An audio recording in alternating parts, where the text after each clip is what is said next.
Welcome to Status Update, only on Slaghuis TV. You know, this show actually gives you the lowdown when it comes to the hip-hop culture. My name is Unati, aka TimeZone, as well as the social commentator. And I'm always joined by my partner in crime. His name is Thap, the hip-hop critic. So today we're joined by a very talented person in terms of being a producer as well as being a rapper. Tweezy, how you doing? I'm cool, brother. How are you? Yeah, lovely to have you here. Yeah. All fresh and clean. All fresh and clean. Hey, man. Gotta be very a rapper, crisp. producer.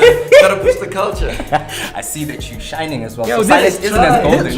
This nigga says saved so many rap careers, you'd swear I was giving niggas mouth to mouth. No homo. No, alright. Are we rapping now? Yeah. The games are over. I think that's actually a good save for him. So what we're looking at. Wait, before you get into that, tell us about that line. That captured me. I was like, what's happening here? That was a line on Flexing, for DJ Slick featuring Zenga, Stilo, and myself. Mm-hmm. The song's just about flexing, and pretty much it's just about talking your smack. Talking your truth. Yeah, talking your truth. Okay. So, honestly, I did kind of save some careers, in the sense of not being arrogant, but at a point where some people were not really as hot as before, I was humble enough to work with them and just respect them enough to work and do some great work, and then they started talking smack and I had to talk smack back because hip-hop is just about smack. I think we need to park that thought because we're not looking at smack talk, but what we are looking at today is the beat makers market, #producers must rise. So my first question to you is that, you know how artists have managed to diversify themselves in terms of like being able to put out an album and have it for free downloads. Now, for the producer, how do you fit in that model? I think more than anything, first and foremost, everyone needs to be covered. Just from producer, label, everyone needs to be taken care of. So if it gets to a point where not everyone is being looked out for within the project, then it's already messed up because everyone is trying to eat from just everyone involved. So if we agree that we're gonna make this music and we're gonna eat from this music, and then you guys just figure out a plan where you're gonna eat alone, because despite the fact that it's free and you guys are not really making money, you guys will be doing shows, you're gonna be doing PR and whatever the case, and you eating out of that. We just eating from the music itself. So I just think everyone just needs to be looked after. Because now what the balance is, I'll honestly say this, it's not hubris of you to say that you've saved a lot of careers, because the most important figure out of all of this is the producer. When you look at people, now there's a lot of club bangers and how they base their rap career is on a hook as well as a catchy beat. So now would you say that moving from what you were to getting recognition off the levels, do you charge people differently? Well, obviously there's what's the word? Agreement between. No, not agreements. There's worth. Brand worth. You know. For me to, obviously working with AKA, shout out to AKA, gave me some sort of brand worth. And clout. Some clout. some big. Yeah. He loves that word, by the way. He loves the clout word. It's a big word. Yeah. So it gave me some clout. Yeah. And now there's some sort of worth to my work. Because in the game, unfortunately, it's not about what you can do, producer-wise, and the quality of your work, but who have you worked with, what have you accomplished with that work and stuff. So instead of just really making really dope beats, sometimes we're so focused on who you're gonna work on in the industry.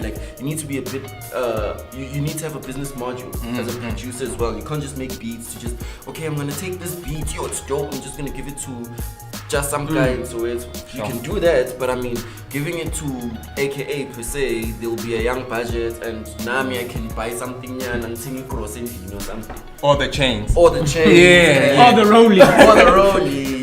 But everyone has their worth, and I feel like if you feel like you're worth 100K or whatever, then no one should really dispute that. But again, don't get too greedy or too power or money hungry to a point where you end up shying all the business away and you shut yourself out.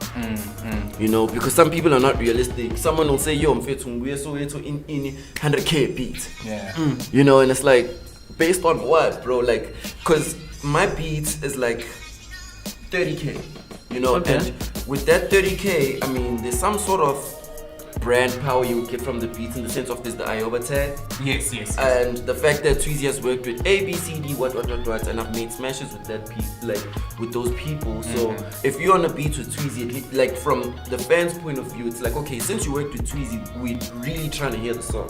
So, and then there's more factors that can go into this 30K thing. So it's not like I just decided to charge 30K. Yeah. Are you giving a beat to anybody who has 30K, or are you specific as to who you work with?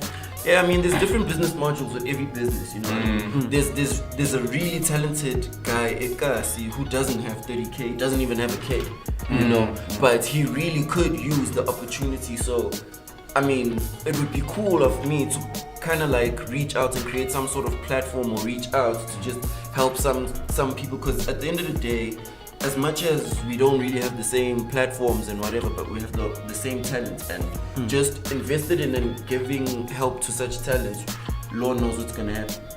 I mean, I'm trying to start a label that's a producer as well, so Lord knows where my biggest artist is gonna lie. You know, I'm not gonna. How's that going?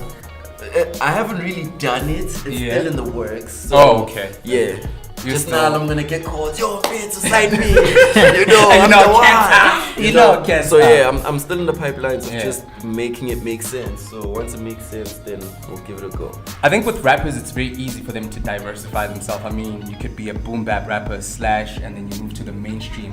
Now with producers, do you say that you have a specific sound that is yours, that you coin, or are you guys also allowed to branch out and try different things and not being called a sellout? I think it's wise to be a sellout, because I mean the sellout, I mean you're selling to get money or whatever, you know. And you know, what's the point of getting street cred but you can't pay no rent?